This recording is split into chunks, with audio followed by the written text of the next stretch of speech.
నమస్తే లెవెల్ 2లో ఇంకో వీడియోకి స్వాగతం. అయితే ఈరోజు మనం మాట్లాడుకోబోతున్నాము ఏ పని చేస్తున్నా ఇంటర్నల్ వ్యాలిడేషన్ ఉందా లేదా చూసుకోండి. అంటే జనరల్గా ఏదైనా చేస్తే మా అమ్మకు నచ్చుతుంది, మా నాన్నకు నచ్చుతుంది, నా గర్ల్ ఫ్రెండ్కి నచ్చుతుంది, లేకపోతే ఆ జాబ్ వస్తే సొసైటీకి నచ్చుతుంది, అంత డబ్బులు వస్తే నాకు ఫ్రెండ్స్కి నచ్చుతుంది. ఈ టైప్లో ఎవడికో నచ్చడానికి బ్రతుకుతూ ఉంటాం. ఎవరో ఒకళ్ళు మన డ్రెస్ వేసుకుంటే బాగుందా అని పక్కన అడుగుతాం. ఎవరో ఒకళ్ళు మనని వ్యాలిడ్ చేస్తుంటే ఇదైతే బాగుంది అని చెబితే తప్ప మనము బ్రతకలేకపోతూ ఉంటాం. అలాంటి వాళ్ళు ఎప్పుడైతే నాకు ఎక్స్టర్నల్ వ్యాలిడేషన్తో పని లేదు, ఎవరు ఏం చెప్పినా నాకు సంబంధం లేదు, నా లోపల కొన్ని కోర్ వాల్యూస్ అవి ఓకే చెప్తే చాలు అనే మైండ్ సెట్ కనుక డెవలప్ చేసుకుంటే మీ కష్టాలన్నీ ఇట్లా దూది ఎగిరిపోయినట్టుగా ఎగిరిపోతుంది. ఓకే, ఇంటర్నల్ వ్యాలిడేషన్ తెచ్చుకోండి. ఇంటర్నల్ వ్యాలిడేషన్ తెచ్చుకోవాలంటే నాకు నచ్చింది ఇష్టమని చెప్పుకోవడం కాదు, మీకంటూ ఒక వాల్యూ పెట్టుకుని ఆ వాల్యూకి స్టిక్ ఆన్ అయి ఉండడం. ఒక వాల్యూ సెట్ ఎలా వస్తుంది? జనరల్గా అయినా ఒక మనిషికి ఇది మంచి వాల్యూస్ అని ఎలా తెలుస్తుంది? అందుకనే 3 ఇంపార్టెంట్ ఫిలాసఫీలు గుర్తుపెట్టుకోవాలి. నంబర్ 1 వచ్చేసి బయోగ్రాఫిక్ వాల్యూస్ అంటారు, ఆర్ బయోలాజికల్ వాల్యూస్. అంటే నీ సిస్టమ్ ద్వారా నీ బాడీలో కొన్ని వాల్యూస్ నువ్వు సెట్ చేసుకోవాలి. కొంతమందికి ఇప్పుడు కోల్డ్ అంటే ఇష్టం ఉండదు, చలిగా ఉంటే ఇష్టం ఉండదు, వెచ్చగా వేడిగా ఉండడానికి ట్రై చేస్తారు. ఏ సీజన్లో చూసినా సరే కొంతమంది వేడి వైపుకి మగ్గు చూపుతారు, కొంతమంది చల్లవే ఎంత చలికాలంలో అయినా కోల్డ్ వాటరే తాగుతారు. అలాగా నీ శరీరము నీకు కొన్ని వాల్యూ సిస్టమ్స్ ఇస్తుంది. ఇది గమనించుకోవాలి. ఒక జీవిత కాలంలో ఈ శరీరంలోనే బ్రతుకుతున్నప్పుడు ఈ శరీరానికి ఏమి ఇష్టము, ఏది కరెక్ట్, ఏది బాగుంది అన్నది నీ లైఫ్లో నువ్వు రాసుకోలేకపోతే నీ జీవితాన్ని నువ్వు బ్రతకనట్టే లెక్క. అందుకని నీ జీవితంలో బయోలాజికల్గా నీకు కొన్ని వాల్యూస్ ఉంటాయి, ఆ వాల్యూస్ని రాసి పెట్టుకో. ఎప్పుడైనా సరే ఆ వాల్యూస్ని దాటకు. ఏదైనా కానీ ఎవరో ఇష్టపడతారు కదా అని వాళ్ళ కోసం చల్లవి తాగి, ఎవరో ఇష్టపడతారు కదా అని వాళ్ళ కోసం నీకు నచ్చని విధంగా రెడీ అయ్యి, ఎవరికో చూపించుకోవడం కోసం కొంతమంది ఈ మధ్య లేటెస్ట్గా ఉండాలని బట్టలు, చినిగిపోయిన బట్టలు, లేకపోతే టైట్ డ్రెస్సులు, అమ్మాయిలు కొంతమంది వెరీ అన్కంఫర్టబుల్ బట్టలు, ఆ పార్టీకి వెళ్తే అట్లాగే వేసుకోవాలండి అని వేసుకుంటుంటారు. సో అందుకని నీ వాల్యూకి, నీ బయోలాజికల్ సిస్టమ్కి నచ్చని బట్టలు కూడా నువ్వు వేసుకోవద్దు, నచ్చని ఆలోచనలు కూడా నువ్వు ఆలోచించద్దు. నీ బయోలాజికల్ వాల్యూని ఎప్పటికప్పుడు కాపాడుకో. That is the first step in internal validation. అప్పుడు నీకు ఎవరు ఏంటన్నారో సంబంధం లేదు. నీ బయోలాజికల్ నీడ్ ప్రకారం నీ లోపల ఒక సిస్టమ్ని నువ్వు తయారు చేసుకున్న దాని ప్రకారము నువ్వు ఇలా ఉంటావు అని నువ్వు ఫిక్స్ చేసుకున్నావు. ఇది బయోలాజికల్ సిస్టమ్. నెక్స్ట్ వచ్చేసి సెకండ్ మోస్ట్ ఇంపార్టెంట్ సిస్టమ్ వచ్చేసి ఇన్నర్ అథెంటిఫికేషన్ కోసము, లేకపోతే ఇన్నర్ కరెక్ట్నెస్ కోసము నీ జియోగ్రాఫికల్ సిస్టమ్ని కరెక్ట్గా చూసుకోవాలి. ఈ జియోగ్రాఫికల్ సిస్టంలో నువ్వు పెరుగుతున్న వాతావరణం, ఉంటున్న పరిస్థితి, లేకపోతే ఆ జియోగ్రఫీకి సంబంధించి, అంటే నీకంటూ పెరుగుతున్న వాతావరణంలోనో, లేకపోతే నీ కంట్రీ కానీ స్టేట్ కానీ నీకంటూ ఒక వాల్యూ ఉంటుంది కదా, ఆ వాల్యూని ఎప్పుడు నీ లోపల ఉంచుకోవాలి. ఎప్పుడు కూడా నేను నార్త్కి వెళ్ళాను కదా అని నార్త్ వాడిలాగా ఉండిపోకూడదు. నేను అమెరికాకి వెళ్ళాను కాబట్టి అమెరికా వాడిలాగా మొత్తం మారిపోవాలి అని ప్రయత్నం చేయకూడదు. అలా ఎప్పుడు ప్రయత్నం చేసినా కాన్ఫ్లిక్ట్ వస్తుంది మైండ్లో. ఎప్పుడు ఇతరుల వ్యాలిడేషన్ కోసమే చూస్తాం. చాలామంది నేను ఇక్కడ తెలుగువాడిగా పుట్టాను కానీ తెలుగులో మాట్లాడాలంటే వాడు ఏమనుకుంటాడు, చీప్ అనుకుంటాడేమో అని అవసరం లేని చోట కూడా ఇంగ్లీష్లో మాట్లాడుతూ ఉంటారు. ఎంత ఇంగ్లీష్లో మాట్లాడతారో, లేకపోతే వాళ్ళ భాష కానిదైనా సరే నేర్చుకుని, లేకపోతే ఆ స్టైల్ వాడిది కాకపోయినా ట్రై చేసి ప్రాక్టీస్ చేస్తారు. జియోగ్రాఫికల్ వాల్యూని కాపాడుకుంటూ ఉండాలి. ఎప్పుడు కూడా నువ్వు తెలుగువాడివి, లేకపోతే నువ్వు ఇక్కడి వాడివి, లేకపోతే నువ్వు ఈ ఫ్యామిలీకి చెందిన వాడివి, నువ్వు ఈ గోత్రానికి చెందిన వాడివి, నువ్వు ఈ మతానికి చెందిన వాడివి, దాన్ని వాల్యూగా కాపాడుకోవాలి. దాన్ని ఇతరుల మీద రుద్దమని కాదు, ఇతరుల వాల్యూస్తో ఫైట్ చేయమని కాదు, బట్ నీకంటూ ఒక వాల్యూని మాత్రం కాపాడుకోవాలి. దానికోసం నువ్వు ఒక లిమిట్ సెట్ చేసి పెట్టుకోవాలి. దాన్ని దాటి ఎవరూ రారు. దానికి అగెయిన్స్ట్గా నువ్వు వెళ్ళకూడదు. ఓకే, నేను తెలుగువాడిని కాదు అని ఫీల్ అవ్వడానికి నేను ట్రై చేయకూడదు.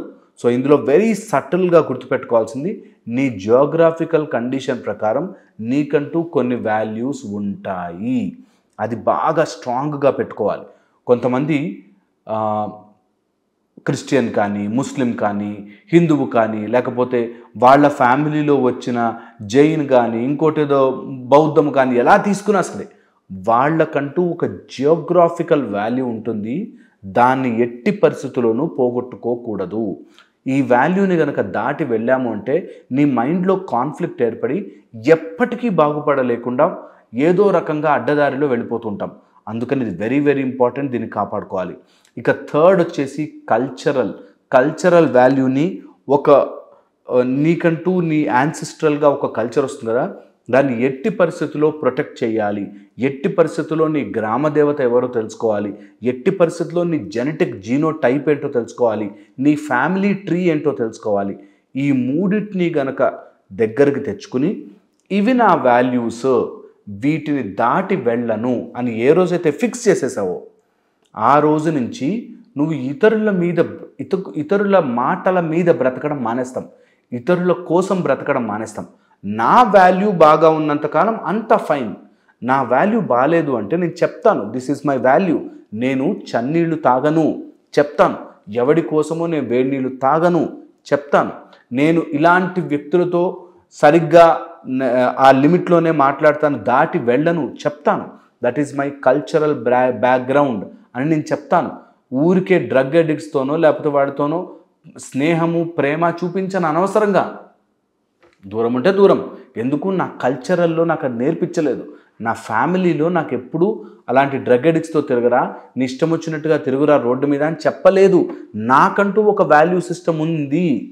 అందుకని ఆ వాల్యూ సిస్టమ్ని బ్రేక్ చేయకుండా ఆ ఇంటర్నల్ వ్యాలిడేషన్ కోసం ట్రై చేస్తాను. కానీ ఎక్స్టర్నల్ వ్యాలిడేషన్ కోసం నా ఫ్రెండ్స్ అందరూ సండే పార్టీకి వెళ్తారు, సండే నైట్ వెళ్తారు, సో నేను కూడా వెళ్ళాలి అనే ఒక పిచ్చి నుంచి బయటపడతాం.